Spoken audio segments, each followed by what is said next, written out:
I'm Alison Wisłaski, and today I'm here with Nikolai Arcel, the director of Royal Affair. Thank you so much for being here today. Thank you. Just first off, can you just tell us something really quick about just Royal Affair, the movie in general? Yeah, well, it's a very famous story in Denmark. It's a true story about a queen who sort of got married to a slightly insane king. But the lucky thing, or unlucky, depending on how you view it, is that the king then got a doctor, a physician, to help him, and the queen and the doctor fell in love, and the doctor actually sort of took power in the court and became sort of the king, tried to change Denmark for the better. It didn't end so well. Well, like you said, it's a true story. What made you, as like a director, feel like this story needed to be told? I mean, it was something. It had to do with the fact that it's such a famous story, and I was I think the first time I heard it, I was maybe 10. You know, they teach it in the schools, and there's been several novels and books and historical books, and even an opera and a ballet about this story. So it's sort of ingrained in the Danish culture, but there's never been a film about it before now. And just as a director, thinking about what if I could do that film, even at that stage, it's very interesting, it's very exciting.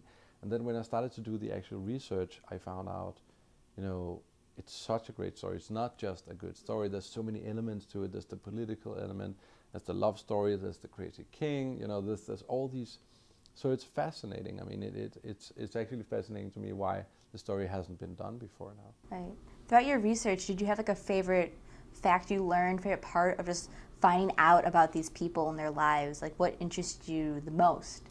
I think I already knew quite a lot about the doctor, Johan, and the queen, but I didn't know that much about the king, and that was what really fascinated me when I started writing the script, was what a multi-dimensional character he was. He was sort of like a little bit like a small child and a little bit crazy, but always also very sweet-natured, and so he was so many things at once that I found him to be a very super interesting character to sort of try to write, because you don't know exactly how he was. We couldn't sort of invent a time machine, but he was a very fascinating character to me.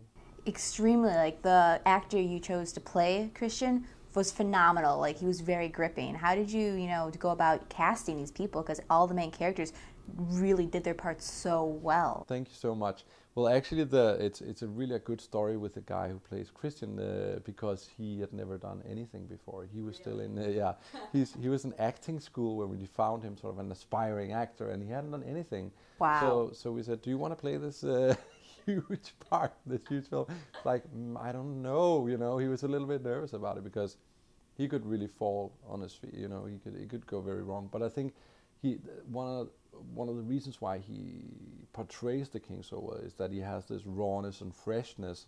He's not jaded in any way. He hadn't done anything, so he came to the set and he came to the character completely fresh and was willing to try anything, and in fact, he did, which you can see in the way he does it. I mean, he's very, very talented, I think. That's a really great story. I had no idea.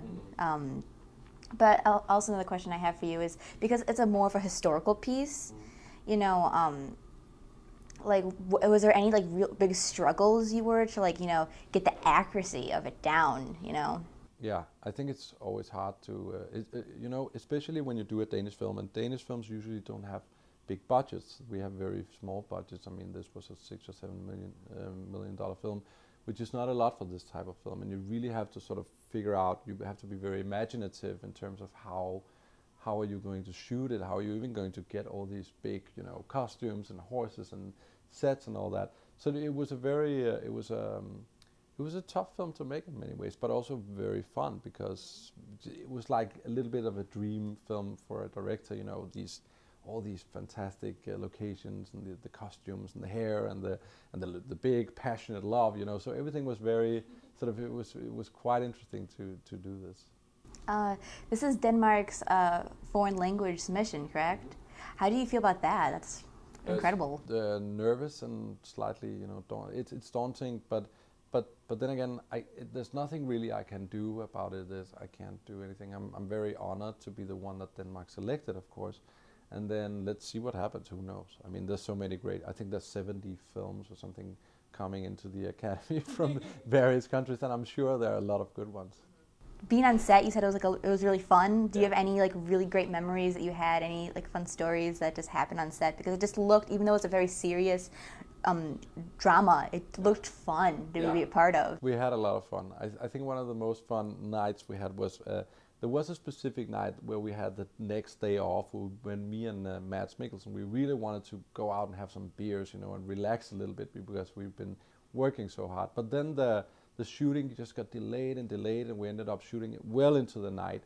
So we finally got home at 7 o'clock in the morning, and we're like, should we go to sleep or should we go out and get some beers? And we still went out and got beers, you know. So we were out 7 in the morning pretending it was, you know, 10 p.m. or something, and that was a really fun night. Well, thank you so much for being here today. It was wonderful to talk to you. Thanks, you too.